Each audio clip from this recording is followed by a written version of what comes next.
ఇప్పుడుగా అసెంబ్లీలో నాకు సమయాన్ని ఇచ్చేటువంటి అంటే పాలక పక్షంతో ధీటుగా ఆంధ్రప్రదేశ్ రాష్ట్రంలో ఉన్నటువంటి ఏకైక అసెంబ్లీలో ఉన్నటువంటి ఏకైక ప్రతిపక్షంగా ఆంధ్ర రాష్ట్రంలో ప్రభుత్వానికి వ్యతిరేకంగా పనిచేస్తున్నటువంటి ఏకైక పార్టీగా 40% ఓట్లు తెచ్చుకున్నటువంటి రాజకీయ పార్టీగా ప్రజల పక్షాన ప్రభుత్వం చేస్తున్నటువంటి పాపాలు, ప్రభుత్వం చేస్తున్నటువంటి తప్పులు, ప్రభుత్వం చేస్తున్నటువంటి మోసాలని నిలదీయటం కోసం అసెంబ్లీలో నా గళం వినిపించడానికి సరైన సమయాన్ని ఇచ్చేదానికి నాకు అవకాశం కల్పించండి అని చెప్పని కోర్టును ఆశ్రయిస్తే కోర్టు స్పీకర్ గారిని నోటీస్ అందజేస్తే దాని మీద ఏమాత్రం వయసుకు కానీ ఆ కుర్చీకి కానీ కూర్చున్న కుర్చీకి కానీ విలువివ్వకుండా మరిచి మాట్లాడేటువంటి అవాకులు చవాకులు పేలుతున్నటువంటి ఆ వ్యక్తి మాట్లాడుతుంటే అతనికి తందానా అని భజన కొడుతూ కామినేని శ్రీనివాస్ గారు కైకులూరు శాసనసభ్యులు మాజీ మంత్రివర్యులు 5 ఏళ్ళు దాదాపు 4.5 ఏళ్ళు నారా చంద్రబాబు నాయుడు గారితో పాటు మంత్రి పదవి ఎలగెట్టినటువంటి కామినేని శ్రీనివాస్ గారు లేచి మాట్లాడతాడు తనకు తనే. ఈరోజు దాకా ఏ రోజు కైకులూరులో దారుణాలు జరిగిన, కైకులూరులో కష్టాలున్నా, కైకులూరులో రోడ్లు బాగోపోయినా, కైకులూరులో గ్రామాలకు మంచినీళ్ళు రాకపోయినా, కైకులూరులో ప్రజలకు కష్టాలు ఎదురైనా, కైకులూరులో ఒక దళిత వాడ మీద జనసేన పార్టీకి సంబంధించిన వాళ్ళందరూ కూడా కిరాతకంగా పైశాచికంగా కత్తులతో దాడి చేసి హత్యాయత్నం చేస్తే దాని మీద ఏ రోజు కూడా మాట్లాడ్డాయన. పోలీసుని ఏ రోజు కూడా దండించడు, ఒక్కడిని నిలదీయడు. ఏంట్రా నా నియోజకవర్గంలో ఈ పాపాలు ఏంట్రా అని చెప్పని ఆయనే ఫోన్ చేసి సరెండర్ చేస్తాడు, ఎస్పీకి ఫోన్ చేసి వాళ్ళ జోలికి వెళ్ళొద్దని చెప్తాడు. ఆ పెద్ద మనిషి గారు నియోజకవర్గంలో పరిస్థితుల గురించి మాట్లాడకుండా ఆయన అసెంబ్లీలో మాట్లాడతాడు. సినిమాల గురించి, సినిమా రేట్ల గురించి, సినిమా వాళ్ళు వచ్చారని చెప్పాను. అదేమన్నా అసెంబ్లీలో జరుగుతున్నటువంటి అంశమా? అదేం చర్చ జరుగుతుండగా ఈయనేమన్నా లేచి మాట్లాడా? అది కూడా కాదు. లేచి తగుదనమ్మా అని మాట్లాడతాడు. ఏం మాట్లాడతాడు? చిరంజీవి గారినంట సినిమా వాళ్ళందరినీ కూడా నడిపించి వచ్చాడంట. నడిపించి వచ్చి నేను రాను మాట్లాడతాకి వచ్చిన తర్వాత వాళ్ళందరూ వచ్చాక మన సినిమాటోగ్రఫీ మంత్రితో మాట్లాడుకుని పొమ్మనండి వాళ్ళని, నేను రానని చెప్తే చిరంజీవి గారు పెద్ద పెద్ద అరుపులు అరిచాడంట, రంకులు వేసాడంట. తమాషాగా ఉందా అది ఇదని వెంటనే భయపడి జగన్ గారు వచ్చి వాళ్ళతో చర్చలు జరిపాయంట. అరే వయసుకి, హోదాకి ఎమ్మెల్సీ చేసాం, మంత్రి చేసాం, మళ్ళీ ఇప్పుడు ఎమ్మెల్యేగా ఎలగబెడుతున్నాం. 80 ఏళ్ళ వయసు. అంటే విచక్షణ, ఇంగిత జ్ఞానం ఏంటయా అంటే గోతిగాడి నక్కలాగా మంత్రి కావాలి. ఆ సత్యకుమార్ గారిని రేపో మాపో పీకేస్తే మంత్రి ఇస్తాడేమో, లేదంటే 21 ఖాళీ ఉంది కదా దాంట్లో మంత్రి పదవి కోసం ఈ వయసులో కూడా ఊరు పొమ్మంటుంది, కాడి రమ్మంటుంది. 80 ఏళ్ల వయసులో పచ్చి పాపం మాటలు మాట్లాడటం అవసరమా ఆయనకి? అసత్యాలు. నిజంగా చిరంజీవి గారు గడ్డి పెట్టాడు కాబట్టి సరిపోయింది. వాళ్ళ తమ్ముడు గారు మాట్లాడినప్పుడు మళ్ళీ తమ్ముడు బాధపడతాడేమని సైలెంట్గా ఉండకుండా అదృష్టవశాత్తు బాలకృష్ణ లేచాడు. బాలకృష్ణ లేచి అంటే బాలకృష్ణకి బాధ ఏంటంటే ఇప్పటికే చచ్చిపోతున్నాడు బాలకృష్ణ. పవన్ కళ్యాణ్ ఉప ముఖ్యమంత్రిగా హెలికాప్టర్లో విమానాల్లో తిరుగుతాం, వాళ్ళ బావ వంగి నమస్కారాలు పెడతాం, ముఖ్యమంత్రితో సమానంగా జామర్లు ఉన్న కారు, ముందొక 3 పోలీసు కార్లు, వెనక ఒక 10 పోలీసు కార్లు. అసలు మామూలుగా పవన్ కళ్యాణ్ కారు దిగంగానే వాళ్ళ బావ కన్నా ఎక్కువగా ఓ 25 మంది పోలీసులు చుట్టూ సఫారీలు వేసుకుని తుపాకులు ఇచ్చుకుని 25 మంది పోలీసులు కొత్తలాడిపోతున్నట్టున్నాడు మనోడు. మామూలుగా ఉడుకుతున్న అన్నానికి అడుగుని చెగలేపితే మామూలు పొంగు వచ్చినట్టుగా లోపల మ్యాన్షన్ హౌస్ ఫుల్లుగా. అసలు రాను ఏమైపోతుందంటే ఇట్లాంటి వాళ్ళ మూలంగా ఆర్టీసీలో కండక్టర్కి డ్రైవర్కి డ్యూటీ ఎక్కేప్పుడు బ్యాందీ సారా తాగేప్పుడు పెడతారు. ఆ గొట్టం ఏంటంటే నోట్లో గొట్టం పెడతారు, బ్రీత్ అనలైజర్. ఆ బ్రీత్ అనలైజర్లో అసెంబ్లీ గేట్ కాడ కూడా తలుపు కాడ కూడా పెట్టాల్సిన పరిస్థితి వచ్చేసింది. ఇక రాబోయారు ఇక మామూలుగా ఇట్లాంటి వాళ్ళు ఉంటే ఇక అంతే కదా. ఏమవుద్ది? అసెంబ్లీ తలుపు కాడ లోపల తలుపు తీస్తారు మామూలుగా హాల్లోకి లోపలికి వెళ్ళి అక్కడ బ్రీత్ అనలైజర్ పెట్టి ఎమ్మెల్యేలను కూడా లోపలికి పంపించాల్సిన పరిస్థితి వచ్చేసింది కదా. తప్ప తాగి కళ్ళు నెత్తికెక్కి మాట్లాడతాడు. సైకో అంటాడు. ఎవడు సైకో? బాలకృష్ణ అనేవాడు సైకో. ఎందుకు సైకో? పవన్ కళ్యాణ్ హోదాని ఆ వెలుగుని చూసి ఏడవలేక సైకో. నువ్వు సైకో. ఎవడికి సైకో? మాకేం సైకో? ఏం చేశాడు సైకో? సిగ్గు లేకుండా నేను కలవలేదని చెప్తావా? రోజు పురాణాలు నోట్లో వల్లివేయటం కాదు, బట్టి పట్టం కాదు, వేద మంత్రాలు బట్టి పట్టం కాదు, దేవుడి పద్యాలు బట్టి పట్టం కాదు. నాలుక మీద పురాణాలు, ఉపనిషత్తులు, వేదాల్లో ఉన్న వాక్యాలు అవి బట్టి పట్టినంత మాత్రాన ఇట్టాగుంటుంది. బట్టి పడితే జీవితం, బట్టి పట్టిన బతుకులు ఇట్టాగా ఉంటాయి. పేరుకేమో బయట మామూలుగా మైకూర్చుకుంటేనేమో వేదాలు, ఉపనిషత్తులు అవి మాట్లాడటం ఆ ఊయి అని చెప్పని. మనిషిని మందేస్తే ఇది మన తంతు.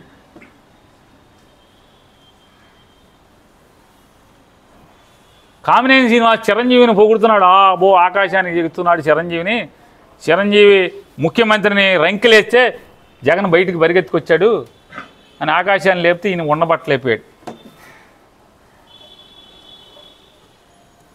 లేచిపోయి వెంటనే కామినేని శ్రీనివాస్ గారు సైకో అప్పుడు వచ్చారు కదా సినిమా వాళ్ళు అది ఇదని. సాక్షాత్తు బాలకృష్ణ నాతో ఫోన్లో మాట్లాడాడు.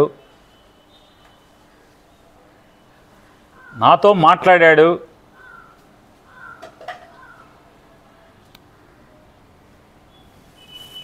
మాట్లాడాడే చెప్తున్నా. నాకు జన్మనిచ్చిన నా తల్లిదండ్రుల మీద ప్రమాణం చేస్తున్నా, నువ్వు చేయి నాతో మాట్లాడలేదని చెప్పని. మీ అమ్మ నాన్న మీద మాటకి చెప్తారు కదా. అరే ఎన్టీ రామారావు గారు, బసవతారకం గారు ఎంత క్యారెక్టర్ ఉన్నవాళ్ళు, ఎంత సంస్కారవంతంగా బతికారు వాళ్ళు, ఎంత సంస్కారవంతంగా బతికారు. వాళ్ళ కడుపును పుట్టి ఈ రకమైనటువంటి నీచపు మాటల అసెంబ్లీలో. పోనీ ఎక్కడో అక్కడ కూర్చుని చీకట్లో మందేస్తా మాట్లాడామంటే అది వేరు. ఎవడో వీడియో తీసే ఫోన్లో తీసేశాడు, బయట పెట్టేశాడంటే అర్థం ఉంది. అసెంబ్లీలో మాట్లాడతారు. నన్ను అడిగావు బాలకృష్ణ, నన్ను అడిగావు ఫోన్ చేసి, జగన్మోహన్ రెడ్డి గారితో అపాయింట్మెంట్ ఇచ్చు నేను వచ్చి కలుస్తానని చెప్పని. అఖండ సినిమా కోసం మిరియాల రవీందర్ రెడ్డి ఆయన ఎవరో ఉన్నాడు, నా దగ్గరికి వచ్చాడు. నన్ను అడిగి 10 మందితో మాట్లాడించి అపాయింట్మెంట్ తీసుకుని నా దగ్గరికి వచ్చాడు. సార్ మా హీరో గారు మాట్లాడుతా అంటున్నారు, కొద్దిగా మాట్లాడండి సార్ అన్నాడు. మీకు అభ్యంతరం అన్న? నాకేం అభ్యంతరం లేదు, మాట్లాడండి, నేను మంత్రిని, మాట్లాడాలి, బాధ్యత, మాట్లాడించండి అండి. మాట్లాడావు. జగన్మోహన్ రెడ్డి గారు ఎట్లా ప్రవర్తించాడు నేను వెళ్ళి అడిగితే, సార్ బాలకృష్ణ ఫోన్ చేశాడు సార్, వస్తాడంటే మిమ్మల్ని కలుస్తా అంటే కొద్దిగా అపాయింట్మెంట్ ఇవ్వండి అని అడిగాను. ఏ బాలకృష్ణ? చంద్రబాబు నాయుడు బామ్మర్దే. అవునండి ఆయన బామ్మర్దే. మన దగ్గరికి ఎందుకు, ఏం పని ఏంటంటాను. అఖండ సినిమాకి లీనియంట్గా ఉండాలంట. వాళ్ళు బ్లాక్లో అమ్ముకుంటారు టికెట్లు, ఎక్కువ షోలు వేసుకుంటారు, బాగా సినిమాకి ఎక్కువ ఖర్చు అయిందంట. మామూలుగా బడ్జెట్ 45 కోట్లు ఎంతో అనుకుంటే అది ఆ డైరెక్టర్ వల్ల అంటే ఎక్కువగా అమ్మారని చెప్పని రేట్లు ఎక్కువగా అమ్మారంట. ఎక్కువగా అమ్మటం వల్ల దాన్ని 70 కోట్లకు తీశారంట. కాబట్టి అమ్మ పోతే సినిమా బాగా తీసాం, బాగా వచ్చింది, మంచి సినిమా తీశాను, కాబట్టి చూడండి పొమ్మని అడుగుతున్నాడండి. సరే ఏదో ఒకటి మాట్లాడేసరికి వాళ్ళకి ఏమైనా సాయం కావాలంటే చేసి పెట్టని చెప్పి అంత హుందాగా ప్రవర్తించినటువంటి జగన్మోహన్ రెడ్డి గారి గురించి మాట్లాడే భాష. వాళ్ళ తండ్రి గారు ఏం చేశాడు మీకు సాయం తెలీదా? యావజ్జీవ కారాగారం అనుభవించాల్సినోడు కదా. జీవితంలో మర్చిపోతాడు ఎవడన్నా? మనిషి జన్మెత్తినోడు చిన్న సాయం చేస్తే ఎవరు కూడా మర్చిపోరు. అట్లాంటిది ఏమవ్వాలి? ఏం చేశారు? కొడుకు సాయం చేశాడా తెలియదా? చేశాడు కదా. అడగంగానే మీరు మేము జగన్ దగ్గరికి రామని చెప్పు, తప్పే ఉంది. రాజకీయంగా వాడుకో, మేము ఎప్పుడు జగన్ కలవలేదని చెప్పు, తప్పే ఉంది. నిజమే కదా, జగన్మోహన్ రెడ్డి గారిని ఎప్పుడు కలవలేదు, ఓకే. అంతేగాని నేను రానన్నాను, ఎవడు రానన్నది? ఎవడు? హాస్పిటల్ బిల్లు కోసం డాక్టర్ హరికృష్ణ, ఎవరైతే ఆరోగ్యశ్రీ చూసేవాడు హరికృష్ణతో మాట్లాడలేదా? మా బావ ఉండగానే బిల్లులు ఆగిపోయినాయి, మాకు బిల్లులు ఇప్పించండి అని అడగలేదా? బిల్లులు ఇవ్వలేదా జగన్ గారు? ఏం సైకో మీ బసవతారకం హాస్పిటల్ని ఎప్పుడన్నా ఇబ్బంది పెట్టాడా? మీరు అమరావతిలో జగన్మోహన్ రెడ్డి గారికి ముందు అంటే మీ బావ గవర్నమెంట్లో బసవతారకం హాస్పిటల్, క్యాన్సర్ హాస్పిటల్కి మీరు స్థలం తీసుకుని జగన్ వచ్చాడని చెప్పి కట్టకుండా మీరు హాస్పిటల్ ఆపేసి ఇప్పుడు కొత్తగా శంకుస్థాపన చేస్తారు మీరు. అంటే ఎవడు సైకో? నువ్వా సైకో? జగన్మోహన్ రెడ్డి గారు సైకో బుద్ధులు, సైకో ఆలోచనలు ఎవరై? తప్పు కదా, ఇట్లా మాట్లాడచ్చా అని అడుగుతున్నాను. ఇప్పుడు మీకు చిరంజీవి గారంటే పడదు, ఈర్ష్య ఉంది. పవన్ కళ్యాణ్ అంటే ఈర్ష్య ద్వేషాలు ఉన్నాయి. పట్టుకో అసలు కుములు చచ్చిపోతున్నారు ఇంకో లోపల. అది మీ బావకే చెప్పుకోవాలి. బావా మనం సపరేట్గా తోసేద్దాం బావ, వీళ్ళని అనవసరం బావా, మనం 164 అలా 21 ఎంతో కదా, మన పనిలో మనం ఉందాం బావానా అని మీ బావకు చెప్పుకోవాలి. ఊరోళ్ళ మీద జగన్ మీద పడి ఆడవటం ఎందుకు?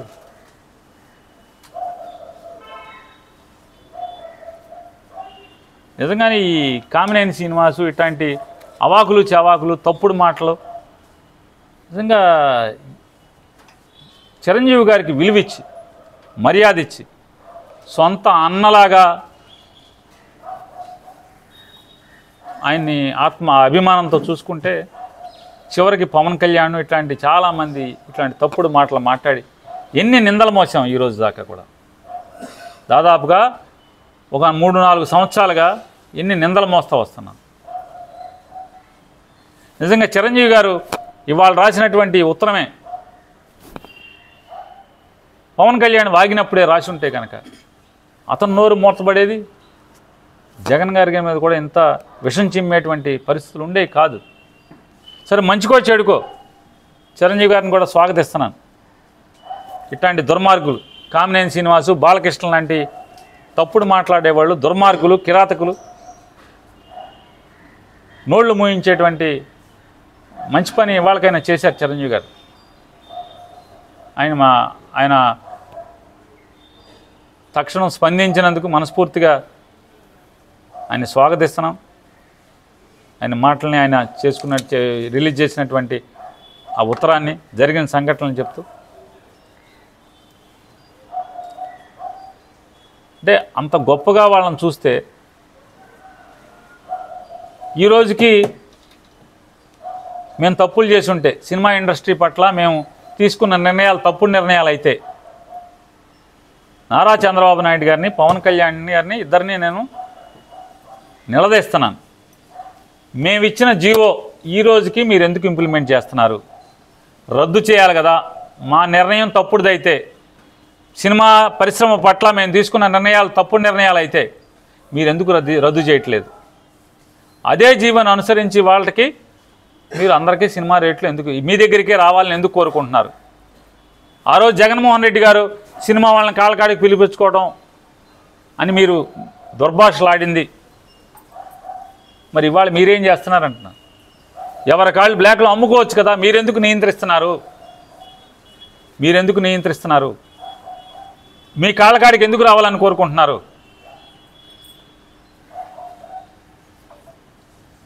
మీ కాళ్ళ కాడికి ఎందుకు రావాలని కోరుకుంటున్నారు?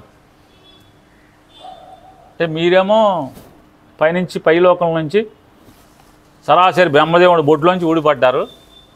జగన్మోహన్ రెడ్డి గారేమో వాళ్ళ అమ్మ కడుపులోంచి ఊడిపడ్డాడు నేల మీద.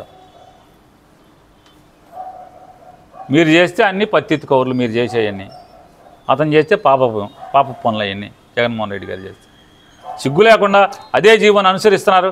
సినిమా ఇండస్ట్రీలో అదే సాంప్రదాయాన్ని, అదే రూల్స్ని మీరు ఎందుకు కొనసాగిస్తున్నారని అడుగుతున్నాను.